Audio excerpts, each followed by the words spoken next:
গল্পটি হলো ইঁদুরের সাথে ইঁদুরের বিয়ে হয়, এইটাই প্রমাণ করার গল্প।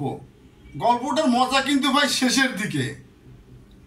আমার গল্পটা যদি ভালো লাগে তা আমার চ্যানেলটা সাবস্ক্রাইব করবেন, আমার সাথে থাকবেন। এক ব্যক্তি ইঁদুরকে মারার জন্য ধাওয়া করছে, লাঠি নিয়ে ধাওয়া করছে ইঁদুরকে মারার জন্য। সামনে একটা বট গাছ আছে, বট গাছের নিচে দরবেশ বসে ধ্যান করছে। ইঁদুর গিয়ে সেই দরবেশের পকেটের মধ্যে, পাঞ্জাবির পকেটের মধ্যে উঠে গেছে। এখন লোকটি বলতেছে, বেটা ইঁদুর কোন দিকে গেছে? তখন দরবেশ তো ধ্যানে আছে, কথা না বললে হাত দিয়ে দেখাইছে এইদিকে, মানে পকেটে আছে, কিন্তু বেটা মনে করছে পিছন দিকে চলে গেছে। তো বেটা পিছন দিকে চলে গেছে। পরে ইঁদুর তো পকেটের মধ্যে বসে আছে। দরবেশ ধ্যান ভেঙে পকেট থেকে ইঁদুরকে ধরে বলতেছে, বেটা ইঁদুর তুই বেঁচে গেলি আমার পকেটে উঠে। যা হোক, আল্লাহকে বলছে, আল্লাহ তুমি যখন আমার পকেটে ওকে বাঁচিয়ে রেখেছো, তাহলে ওকে একটা কন্যা সন্তান বানিয়ে দাও। আমি এই কন্যা সন্তানকে ভরণ পোষণ করে আমি সবচেয়ে শক্তিশালী একটা জিনিসের সাথে আমি এই কন্যা সন্তানকে বিয়ে দেব।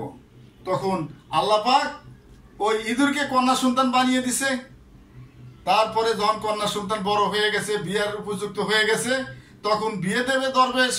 এখন দেখে কোন জিনিস শক্তিশালী, তখন দেখতেছে এই পৃথিবীর মধ্যে এত বড় একটা সূর্য সারা পৃথিবীকে আলোকিত করে রেখেছে, এটাই সবচেয়ে শক্তিশালী। গেছে সূর্যের কাছে, সূর্যকে বলছে, হে সূর্য তুমি তো অনেক শক্তিশালী, তাই আমি তোমার সাথে আমার এই কন্যা সন্তানকে বিয়ে দেব। তখন সূর্য বলতেছে, হুজুর আমি আর কি শক্তিশালী, আমার সাথে মেঘ হলো শক্তিশালী। কারণ আমি যতই সূর্য আলো বিকিরণ করি পৃথিবীতে, মেঘ এসে আমাকে ঢেকে ফেলে, আমি আর ওই রকম আলো বিকিরণ করতে পারি না।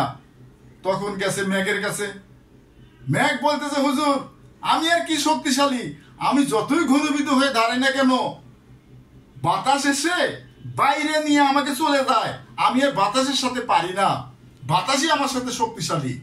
তখন গেছে বাতাসের কাছে, বাতাস বলতেছে, হুজুর আমি আর কি শক্তিশালী, আমি যত স্পিডে যাই না কেন পাহাড় ভেদ করতে পারি না, পাহাড়ের সাথে বাড়ি খেয়ে আমি পড়ে যাই।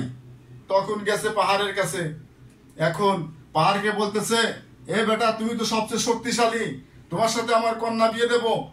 তখন পাহাড় বলতেছে, হুজুর আমি আর কি শক্তিশালী, আমার মাঝে যে বাস করে আমি তার সাথে পারি না, সে আমার সে শক্তিশালী। দেখেন আমাকে কেটে কেটে ঝাঁঝা করে ফেলাইছে ইঁদুর, আমি ইঁদুরের সাথে পারি না।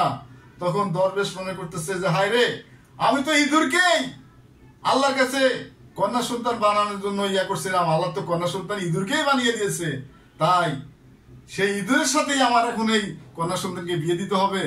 হে আল্লাহ তুমি ইঁদুরই বানা দাও, মানে ইঁদুরের সাথে ভাই ইঁদুরের বিয়ে হলো। এটাই হলো সারমর্ম।